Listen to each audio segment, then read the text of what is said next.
Reflection for Tuesday, the 5th of April. I don't know about you, but I always seem to be busy, rushing here and there. I have a habit of saying yes to everything I'm asked to do. I always feel as if I'm letting people down when I have to say no.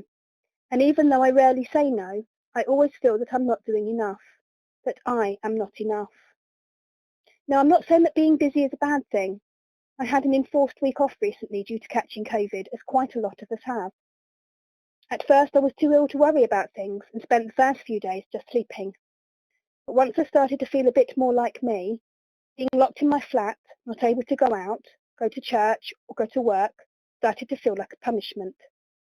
Although I was still physically weak and was struggling with fatigue when trying to complete the easiest of tasks, mentally I was wanting to be busy. Now, most of us will recognise ourselves as one of the two characters. Some of us more Mary and others are more Martha. When we meet Mary and Martha first in Luke 10, Martha was seen as being very busy in this story, and her sister Mary just sat at Jesus' feet, which angered Martha. Mary knew where she had to be. She sat and listened to Jesus. She listened to his parables. She took time to reflect on all that he was saying. She took time to allow her soul to be fed.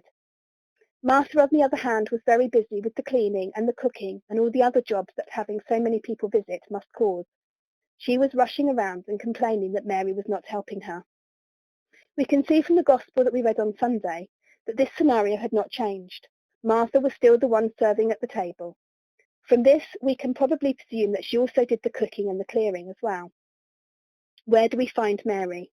Again, she is sat at the feet of Jesus. Mary takes some expensive perfume and anoints Jesus' feet, much to the annoyance of Judas. Let's try and put this into some context. The disciples travelled with Jesus. They ate with him, slept with him, and spent most of their days listening to his parables and witnessing his miracles. And yet they did not see what lay ahead. They still struggled to understand what was happening. In contrast, Mary lived in a small village with her siblings. We know she did not travel with Jesus, as they had to send for him to come to their village when Lazarus fell ill. Mary took the time whenever Jesus visited to sit with him and to listen to all that was said, and she appeared to know that this would be the last time they would see Jesus in the flesh, that his physical ministry was coming to an end, that something significant was about to happen, and that she needed to do something for him. I think I am more Martha.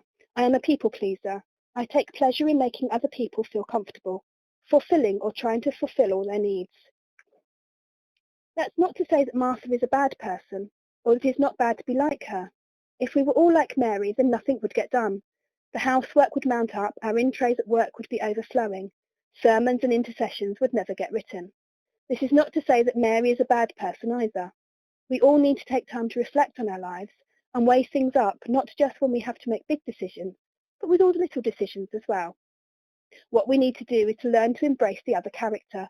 For me, that would be to embrace Mary, to be okay with saying no, and taking time to sit in the presence of Christ, to do nothing, worry about nothing, and just listen. As we are told, being prayerful is not always about the words that we use. It is more about opening our hearts to God and listening for his guidance. We also need to embrace Martha, to put our decisions into practice, to follow through on our decisions. Faith without action will become stale and boring. Maybe this week we can all try to be more like the other character that we would usually connect with. If we can associate more with Martha, maybe we could try to spend more time purposely trying to be more like Mary. Take time to recharge, to listen before we act.